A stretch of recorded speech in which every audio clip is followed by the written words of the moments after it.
मैंने 4 साल तक बहुत सारे पार्टी को देखा। मैं बहुत कोशिश किया कि कोई एक ऐसा पार्टी जो मजलूमों के लिए, जो गरीबों के लिए, जो हम मुसलमानों के लिए, हम दलितों के लिए, हम पिछड़ों के लिए कोई आवाज़ उठाए, लेकिन एक भी पार्टी नहीं मिला। लेकिन अवैसी साहब हैं, हमारे अख्तरुल इमाम साहब हैं, हमारे AIMIM पार्टी है, एक ऐसा सिंगल पार्टी है पूरे हिंदुस्तान में जो गरीबों के लिए, मजलूमों के लिए आवाज़ उठाती है। AIMIM का विचार मुझे बहुत अच्छा लगा, उनका अमल बहुत अच्छा लगा। और मैं ये सबके सामने ये बात बोलता हूँ कि 2 नवंबर 2024 को आज मैं ये पार्टी ज्वाइन कर रहा हूँ। जब तक मेरे जिस्म में जान रहेगा तब तक मैं इसी पार्टी में रहूँगा।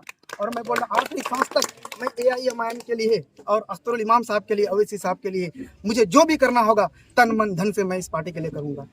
दोस्तों, एमआईएम के राष्ट्रीय अध्यक्ष बैरिस्टर असदुद्दीन ओवैसी साहब ने देश के 4 राज्यों में अपना उम्मीदवार विधानसभा चुनाव और उपचुनाव में उतार चुके हैं।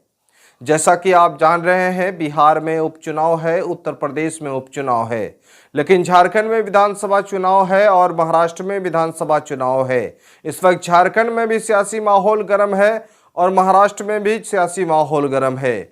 बिहार में इस वक्त 2 विधानसभा पर उपचुनाव लड़ रहे हैं, जिसमें इमामगंज और बेलागंज विधानसभा शामिल है। बेलागंज और इमामगंज के लिए चुनाव प्रभारी राणा रणजीत सिंह को बनाया है।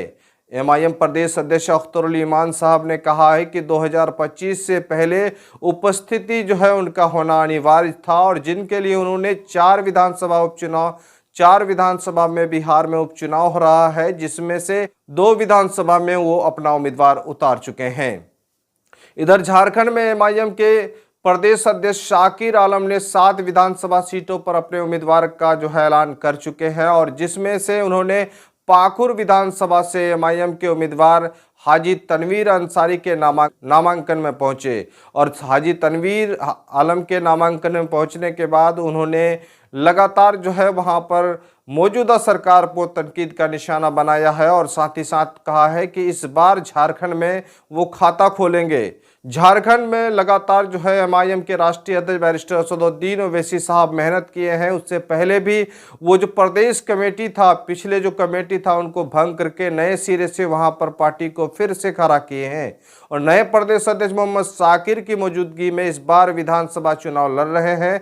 और उन्होंने पाकुर विधानसभा में एमआईएम के उम्मीदवार के नामांकन में यह संकेत दे दिया है कि इस बार झारखंड में बड़े बदलाव का उम्मीद है।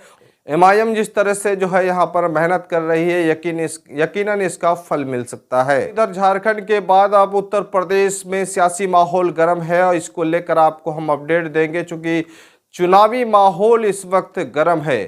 झारखंड विधानसभा चुनाव और महाराष्ट्र चुनाव।